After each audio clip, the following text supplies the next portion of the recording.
Greetings everyone.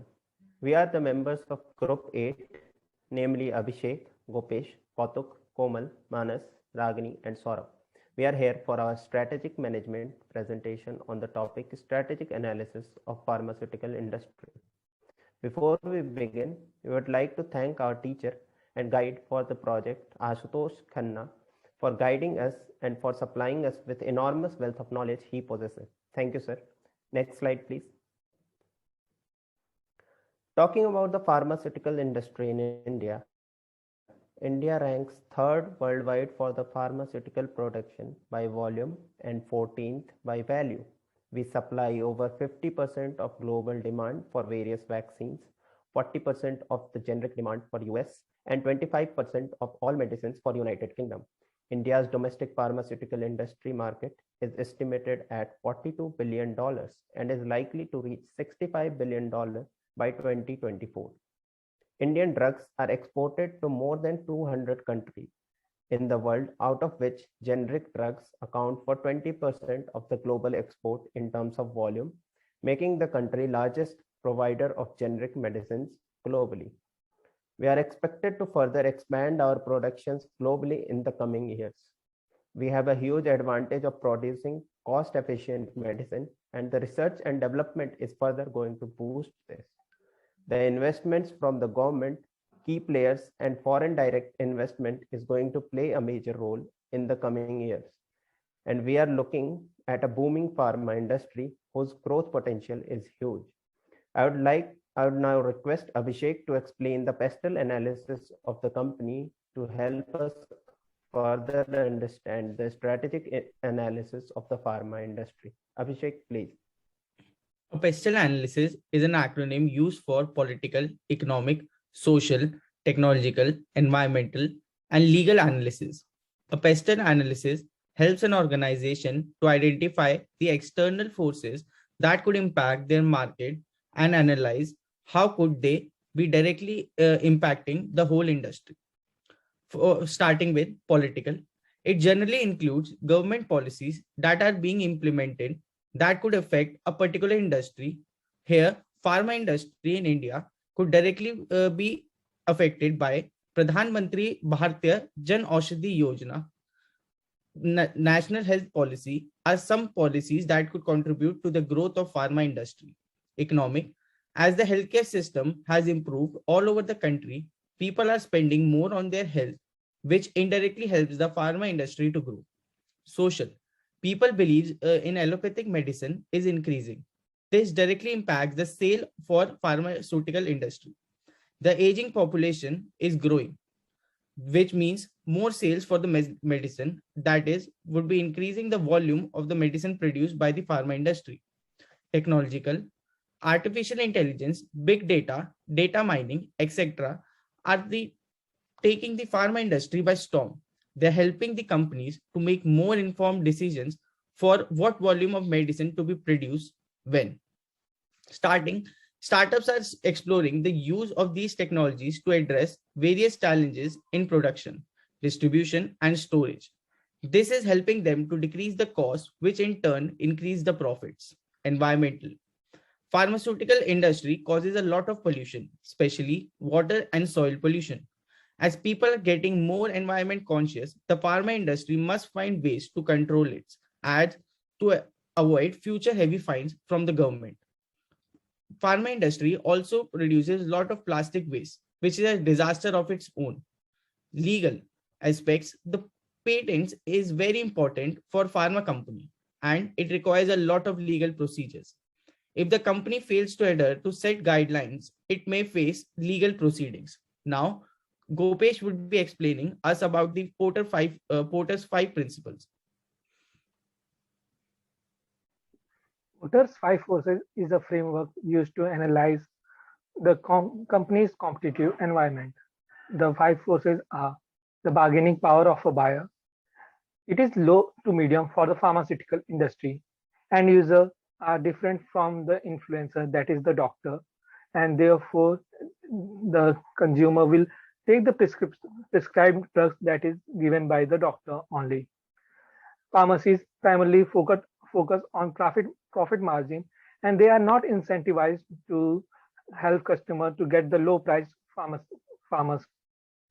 Hospital and healthcare organizations try to put pressure on pharmaceutical industry by purchasing in bulk quantity so that the price can be under control. The second force, competitive rivalry, is very high for the porters for the pharmaceutical industry.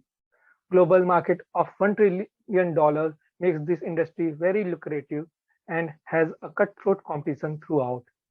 Any public information on potential drug is analyzed for possibility of creating a substitute drug by the rivals. A pattern of firms merging and larger firms buying smaller firms is observed in the industry. Threat of new entrant. Threat of new entrant is very low for the pharmaceutical industry. Strict government regulations prevent entry of new players. High entry barriers due to the cost associated with the research and development of new drugs also helps in creating a high barrier for the new entrants. And the high gestation period between researching and actually successfully creating a drug makes it difficult for new entrants to survive in the pharmaceutical industry. Bargaining power of supplier is very low for the pharmaceutical industry. The raw material for manufacturing drugs are available from numerous sources, and they are generally the commodity from the chemical industries. The cost of switching supplier is not very high, and the pharmaceutical industry generally prefer the manufacturers that provide a low price for the given appliance. Threat of substitute. Threat of substitute is mainly dependent on the individual drug. After a drug's patent expires, generally drug manufacturers start selling copycat version of the drug at a very lower price and hampering the profit of the industry. Homeopathy and Ayurvedic medicines are also coming up as the competition for the pharmaceutical industry. Now Saurav will carry on. Now talking about the growth drivers of the industry. Launch of patented drugs. Following the introduction of product patents, several multinational companies are expected to launch patented drugs in India. High Court allowed to export patented drugs to foreign players in the Indian market. Next is medical infrastructure. Pharma companies have increased spending to tap rural markets and develop better medical infrastructure. Medical device industry in India has been growing 17% annually. Next is market penetration. About 120 drugs are expected to go off patent over next 10 years, with expected worldwide revenue between 18 to 250 billion US dollars. Next is demand side factors. Acceptability. Rising levels of education to increase acceptability of pharmaceuticals. Acceptance of biologics and preventive medicines is rising. Next is affordability. Rising income could drive 73 million households to the middle class over the next 10 years. Government-sponsored programs set to provide healthcare benefits to over 380 million below poverty line people by the end of 24. Next is accessibility. New business models are expected to penetrate Tier 2 and Tier 3 cities. India's generic drug account for 20% of global exports in terms of volume, making the country the largest provider of generic medicines globally. Now about policy support. First is bulk drug park. Government of India is planning to set up mega bulk drug parks in order to reduce industry's dependence of raw material on imports. One-time grants in aid will be given to states for development of 3 bulk drug parks with common infrastructure facilities, including solvent storage systems, logistics, testing, and effluent treatment plant facilities. For this, 1,000 crores has been allotted. Next is FDI policy. Government is planning to relax FDI norms in the pharmaceutical sector. And the last one is PLI, production-linked incentives. The cabinet has also approved PLI scheme 2.0 for pharmaceuticals in November 2020, for which a financial outlay of 15,000 crores has been given. Now talking about the valuation analysis, it is broken down into 4 parts: R&D, manufacturing, logistics, and sales. So coming on R&D, it is the first step in finding out of API, that is active pharmaceutical ingredient. It is used to make medicine. then comes getting it approved by authorities and patenting it. So for originators, the largest costs are associated with drug discovery. And for the companies that produce generic medicines, R&D cost is very low. Next is manufacturing. This part involves producing of drugs in a commercially viable manner. The value added from the generation of new medicines is first and foremost, which directly relates to patient treatment. The manufacturing of drugs involves about 500% gross profit margins. Next is logistics. This step includes the transportation and handling of medicines from the manufacturer to the end user, whether this is a retail pharmacy, hospital, or a dispensing doctor. The last one is sales, providing the correct medical dosage and form to the right patient in a convenient and timely manner.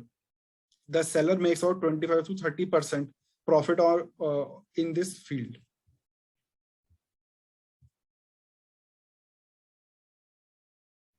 The key players in Indian market are Sun Pharma, Divi's Lab, Dr. Reddy, Cipla, Gland Pharma, and Cadila Healthcare.